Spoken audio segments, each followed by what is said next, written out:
ये जो permanent flowering वाले प्लांट्स हैं, ये बेलें होती हैं। इन्हें अभी आप लगा सकते हैं अगस्त, सितंबर, अक्टूबर तक। बहुत अच्छा टाइम होता है इन्हें लगाने के लिए। इन पौधों को कौन सा खाद दें जिससे कि ये कभी सूखे ना और नर्सरी से लाने के बाद ये मुरझाए ना, आज के वीडियो में हर एक प्लांट के लिए स्पेशल खाद बताने वाली हूँ, जो अपने अनुभव से मैंने देखा है। ये खाद डालने से पौधे में बहुत ज़्यादा कलियां बनती हैं। तो सबसे पहला पौधा है गुड़हल का। यदि हाइब्रिड गुड़हल नहीं है आपके पास तो अभी ला सकते हैं, क्योंकि सर्दियों में इसमें फ्लावरिंग बहुत अच्छी होने लगती है। तो हाइब्रिड हो या देसी, दोनों को ख़रीदने का सही टाइम है। आप ख़रीद सकते हैं। हाइब्रिड 50 to 150 तक अभी आपको नर्सरी पर मिलेंगे, और जो ये देसी वाले दिख रहे हैं ये 50 रुपये के मिलेंगे। इनमें भी फ्लावरिंग होती रहती है नवंबर दिसंबर तक, यदि आप सही केयर करते हैं और सही खाद पानी देते हैं। अब यदि पौधा आप लेकर के नर्सरी से घर ला रहे हैं, सबसे पहले सॉइल मीडिया रेडी कीजिए। एक वेलरन सॉइल बनाइए, और इसके लिए हमेशा 10 से 12 इंच के बीच का कंटेनर लीजिए। और जब वेलरन सॉइल आप बनाते हैं और जब पौधे को उसमें आप रिपोर्ट कर देते हैं, तो एक दिन आप शेड में रखेंगे। 3 से 4 दिनों के बाद आप ये खाद देना शुरू कर देंगे, क्योंकि ये फ्लावरिंग का ही टाइम है। इस खाद के लिए आपको क्या करना है, रात भर 4-5 केले के छिलके भिगो करके रखने हैं। अगले दिन इतना जितना मैं दिखा रही हूँ इतनी क्वांटिटी में और सादा पानी मिलाइए और अपने गुड़हल के गमले में दे दीजिए। ये हर एक वीक अब आपको करते जाना है। इसमें फ्रीक्वेंसी को कम ज़्यादा कर सकते हैं। इससे आप देखेंगे गुड़हल में कलियों का बनना नहीं रुकेगा। एक चीज़ और है, जब नर्सरी से आप प्लांट लेकर आ रहे हैं तो कोशिश कीजिए कि रूट बॉल को डिस्टर्ब ना करें। नीचे जो रूट बॉल होती है उसे पूरा ना खोलें। बाहरी सॉइल को हटाइए, पहले से वेलरन सॉइल बनाइए और गड्ढा करके गमले के बीच में रख दीजिए और सॉइल से भर दीजिए। वर्मी कंपोस्ट ज़रूर दीजिए और पौधे को एक दिन शेड में रखिए। पानी बराबर देते रहिए। पानी की कमी में पौधा मुरझाने लगेगा। यानी फर्स्ट डे अच्छे से पानी दीजिए, फिर पानी सूखने का वेट कीजिए, फिर वाटरिंग कीजिए, और 3 से 4 दिनों के बाद ये बनाना पील वाले फर्टिलाइज़र को देना शुरू कर दीजिए। आप देखेंगे गुड़हल पर कलियों का खिलना कभी भी नहीं रुक रहा। अगला जो प्लांट है वह है कैलेनकोई, जिसे कैलेंचो कहते हैं। नर्सरी पर मिलना शुरू हो गया है। देसी वाले ले लीजिए या फिर हाइब्रिड, दोनों ही मिल रहे हैं। ये हाइब्रिड है। देसी वाले अक्सर रेड कलर के ही होते हैं। कोई और कलर होगा तो आप लोग ज़रूर कमेंट सेक्शन में बताइए मेंशन करके, यदि आपके यहाँ है तो। ये जो प्लांट है वैसे तो सालों भर बहुत आसानी से ये रह जाता है, बस इसे ओवर वाटर से बचाना होता है। तो यदि आप इसे अभी लेकर के आ रहे हैं नर्सरी से, तो छोटे कंटेनर में लगाएंगे। फर्स्ट डे से ही आप इसे सेमी शेड में रखेंगे और हमेशा सेमी शेड में ही रखेंगे। सॉइल इस तरीके की बनाइए कि पानी को रोके ना। पानी 3-4 दिनों के गैप पर इसको देने की आदत डाल लीजिए। इस पौधे में अक्सर मिली बग्स का अटैक हो जाता है, तो आपको वीक में एक बार क्या करना है, 1 चम्मच शैम्पू में 2-3 बूंद नीम ऑयल मिलाइए और स्प्रे कर दीजिए। बल्कि सभी प्लांट्स पर कर सकते हैं। जहाँ तक खाद की बात है, कोई हार्श केमिकल देने से इसकी पत्तियाँ कटी फटी हो जाती हैं, देखा है मैंने। इसलिए हमेशा ऑर्गेनिक नेचुरल फर्टिलाइज़र का सहारा लीजिए। ये इनके फ्लावरिंग का सीज़न है, तो अभी से लेकर के फरवरी मार्च यानी स्प्रिंग तक ये फ्लावरिंग करते ही रहेंगे। बल्कि इस पौधे को कटिंग के द्वारा अभी आप ग्रो कर सकते हैं। इसके लिए आपको क्या करना है, या तो फ्रेश टी लीफ ले लीजिए और इसे रात भर पानी में भिगो दीजिए। अगले दिन उसके पानी को यूज़ कर लीजिए। 15 दिनों पर एक बार करना है। या फिर घर में चाय बनने के बाद जो चाय पत्ती बचती है, यदि उसमें अदरक भी डला है तो पहले अच्छे से धो के सुखा लीजिए। अदरक जितना हटा सकते हैं हटा दीजिए, अदरवाइज़ सुखा करके रख लीजिए और उसे ही आप दिया करें 2-2 चम्मच।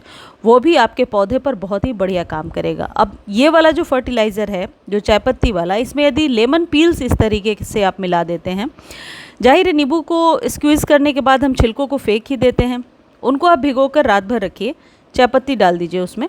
ये जो लेमन पील्स जो होते हैं ना, ये सीट्रस होते हैं। ये बहुत हद तक आपके पौधे पर मैं ये कहूँगी कि फंजीसाइड की तरह तो नहीं, लेकिन बहुत हद तक 80% तक आपके पौधे पर मिलीबग्स वगैरह के अटैक को रोक लेते हैं।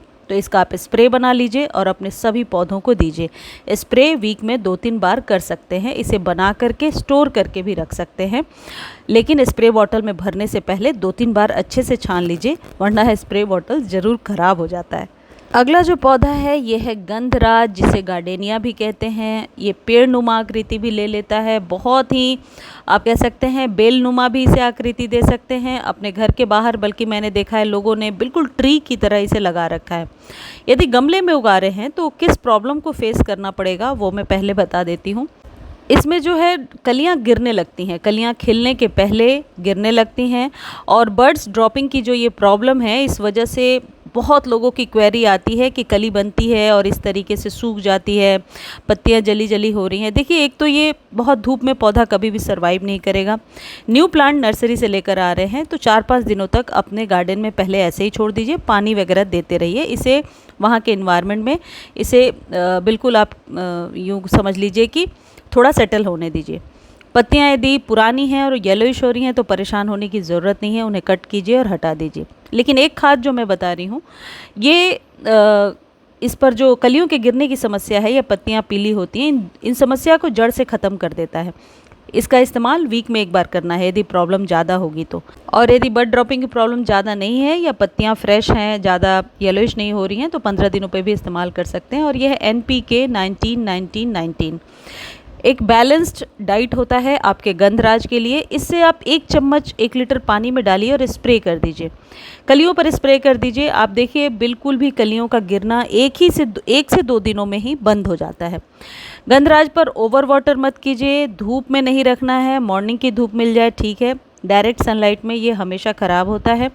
इसके पौधे की जो सॉइल है उसका सूखना ज़रूरी है, हमेशा यदि गीली रहेगी सॉइल तो इस तरीके से पत्तियां जो हैं येलोइश होने लगेंगी। गंधराज सालों साल चलने वाला पौधा है, कटिंग से लगा सकते हैं, और अभी यदि आप नर्सरी से लेने जाते हैं तो 50 से 100 रुपये के बीच में आपको मिल जाएगा। एक चीज़ ध्यान रखिए, नर्सरी से प्लांट जब खरीद रहे होते हैं बहुत अच्छे से देखना होता है।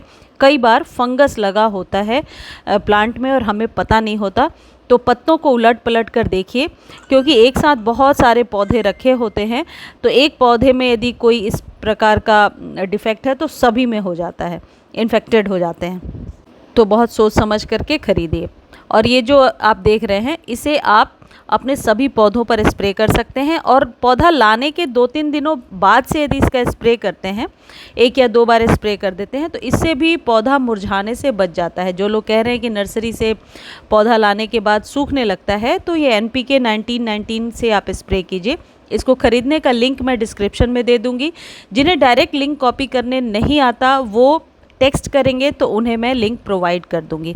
अगला जो पौधा है वो है इक्ज़ोरा का। इक्ज़ोरा और मोगरा और कनेर, ये चारों पौधे आप ले सकते हैं। इनको पानी में ग्रो करके और फिर कैसे उगाना है बहुत सारे वीडियोस में बताए हैं मैंने, आप जाकर देख सकते हैं। एक ही चीज़ को बार बार रिपीट करने से वीडियो बहुत लंबी हो जाती है। कनेर की कटिंग पानी में पहले आप उगा लीजिए, पानी में उसकी जड़ें बहुत आसानी से लग जाती हैं, और फिर उसे मिट्टी में उगाइए। इक्ज़ोरा आप अभी खरीद सकते हैं और मोगरा भी खरीद सकते हैं। अगला है अपराजिता। अपराजिता वैसे तो 2 ही कलर्स में मुझे नर्सरी पर दिखते हैं, लेकिन लोगों के पास मैंने देखे हैं 3-4 और कलर्स होते हैं। तो अपराजिता बेलनुमा आकृति ले लेता है यदि आप ज़मीन में लगाते हैं। 50 रुपये के अभी नर्सरी पर मिल रहे हैं, और यदि आप गमले में लगाते हैं तो इस तरीके से स्टिक लगाइए, सहारे से ही ये पौधा आगे बढ़ता है, क्योंकि ये क्रीपर है। तो जैसे ही स्टिक लगा देते हैं और थोड़ा भी इसे आप बांध देते हैं तो ये बहुत जल्दी बढ़ने लगता है। तो ये बेलनुमा पौधा यदि आप लगाना चाहते हैं, शुभ पौधा भी होता है, सभी देवी देवताओं को भी चढ़ाया जाता है, तो इसे अपने घर में ज़रूर स्थान दीजिए। यदि ज़मीन में लगाते हैं तो ये बेलनुमा आकृति ले लेता है, लेकिन गमले में ये पौधा बहुत अच्छे से सर्वाइव कर जाता है। लेकिन हाँ, एक चीज़ ध्यान रखिए, इसको रिपोर्ट करने का टाइम अब जा चुका है। अब इसे रिपोर्ट करेंगे तो पौधे को बचाना मुश्किल हो जाएगा। अगला जो पौधा है वो है हरश्रृंगार का। हरश्रृंगार पारिजात 50 रुपीज़ के अभी नर्सरी पर मिलेंगे, उसे लेकर आइए। सालों भर चलने वाला पौधा है। इसके लिए हमेशा बड़े गमले का चुनाव कीजिए, और यदि ज़मीन में लगा रहे हैं तो आप देख ही रहे हैं ज़मीन में किस तरीके से फ्लावरिंग होती है। इसके फ्लावरिंग का समय आ गया है, बरसात के बाद से ही फ्लावरिंग होने लगती है, नवंबर-दिसंबर तक होती है। इस पौधे को फंगस से बचाने के लिए जो शैम्पू वाला उपाय बताया है मैंने, वो आप कीजिए। और हाँ, यदि आपके पास पहले से ये पौधा है तो कौन सी खाद देनी है ये अभी आपको बता रही हूँ। देखिए पूरे दिन के सनलाइट में रहने वाला पौधा है और यदि गमले में लगा रहे हैं तो इसे आप क्योंकि ये बेलें होती हैं, क्रीपर है, तो इसे आप ऊंचाई की तरफ बांध दीजिए। एक तो शुभ पौधा है और इसे घर में ज़रूर स्थान दीजिए। अभी आने वाले दशहरे में आप देवी माँ को फूल चढ़ा सकते हैं। पानी इस पौधे को डेली देना है और इस तरीके से जब फूल खिल जाएंगे तो उस स्टेम को आपको कट करना होगा। पत्तियां लश ग्रीन रहें इसके लिए आप मस्टर्ड केक फर्टिलाइज़र का सहारा लीजिए। हर श्रृंगार में मस्टर्ड केक फर्टिलाइज़र का इस्तेमाल बहुत ही बढ़िया रहता है और बहुत ज़्यादा फूल लेने में मदद करता है। 15 दिनों में एक बार इसका इस्तेमाल करना है। अगला पौधा है मैरीगोल्ड का। मैरीगोल्ड यानी कि गेंदे के फूल अभी आसानी से लगा सकते हैं। इन्हीं फूलों को ड्राई करा करके यदि सॉइल पर आप 1 इंच नीचे दबाते हैं और ऊपर से पानी से सिर्फ स्प्रे करते रहते हैं, 3-4 दिन शेड में रखते हैं, बहुत आसानी से ये पौधा ग्रो हो जाता है। जैसा कि छोटा सा वीडियो मैंने क्लिप दिखाया, एक्चुअली वो क्लिप मेरे से डिलीट हो गई है इसलिए मैं आपको दिखा नहीं पा रही हूँ। अभी आप डबल चांदनी भी लगा सकते हैं। डबल चांदनी पेड़ नुमा आकृति ले लेता है और यदि बेलों वाले पौधे लगाना चाहते हैं आप तो अलामंडा को अपने गार्डन में ज़रूर ऐड कीजिए। देखिए ये बहुत ही अच्छे तरीके से बेलनुमा आकृति ले लेता है। आप इस तरीके से मांडेविला लगा सकते हैं। देखिए मांडेविला कितनी अच्छी बेलनुमा आकृति लेकर के बढ़ रही है। और जूही लगा सकते हैं। देखिए ये जूही का पौधा है और ये देखिए कितना ही लंबा हो गया है। तो यदि बेल वाले कुछ पौधे लगाना चाहते हैं तो आप इन पौधों को अपने घर में ज़रूर स्थान दीजिए। बेलनुमा आकृति लेकर के ये बढ़ते जाते हैं बिना ज़्यादा केयर के। खुशबू भी इनकी बहुत ही अच्छी आती है। इन सब के लिए एक ही खाद है और वो है mustard cake fertiliser. Mustard cake को ख़रीदने का लिंक मैं डिस्क्रिप्शन में दे दूँगी, आप आसानी से ख़रीद सकते हैं। टिकोमा भी लगाने का अभी सही टाइम है। एक गमले में 1 चम्मच ये मस्टर्ड केक फर्टिलाइज़र आपको यूज़ करना है। इसे आप केक फॉर्म में ही ख़रीदेंगे तो सही रहेगा। अब इसमें अंदाज कैसे रखना है, जैसे मान लीजिए आपने 5 से 10 ग्राम 2 लीटर पानी में भिगो दिए। फिर अगले दिन आप क्या करेंगे, इसमें कम से कम 4-5 लीटर नॉर्मल वाटर मिलाएंगे और तब इसे यूज़ करेंगे। बस इस बात का ध्यान रखिए, गाढ़ी लेयर को नहीं यूज़ करना, हमेशा थिक यानी कि बहुत ही पतले लेयर को यूज़ करना है। और यदि पाउडर फॉर्म में दे रहे हैं तो ज़मीन में आपको अच्छे से दबाना है। सॉइल सूखी हो तभी आप इसे अच्छे से गमले में दबाइए, अदरवाइज़ लिक्विड फॉर्म में यूज़ कीजिए। ये कंप्लीट फूड है आपके सभी फूलों वाले पौधों के लिए, इसका इस्तेमाल कीजिए। और अब जैसे जैसे सर्दियाँ आने लगे ऐसे ही गर्म तासीर वाले खाद की ज़रूरत पड़ेगी और इसे फर्मेंट कराना ज़रूरी है यदि लिक्विड फॉर्म में इस्तेमाल कर रहे हैं। सभी फूलों वाले पौधों को दे सकते हैं। अब जो लोग समझ रहे हैं कि इससे फंगस लग सकती है तो वो आपकी गलती से ही फंगस लगती है कि आप बहुत ही गाढ़ा लेयर बनाकर, कई लोगों को लगता है ज़्यादा खाद देने से फ्लावरिंग ज़्यादा होगी तो गाढ़ी लेयर दे देते हैं। तो गाढ़ी लेयर नहीं देनी है, मैं बार बार आपको कह रही हूँ, बहुत ही पतले से लिक्विड को बना करके देना है। इस तरीके से केयर कीजिए। मुझे उम्मीद है जानकारी बहुत अच्छी लगी होगी आपको और अगले वीडियो में मैं बताऊंगी और कौन कौन से पौधे आप खरीद कर अभी लगा सकते हैं। धन्यवाद।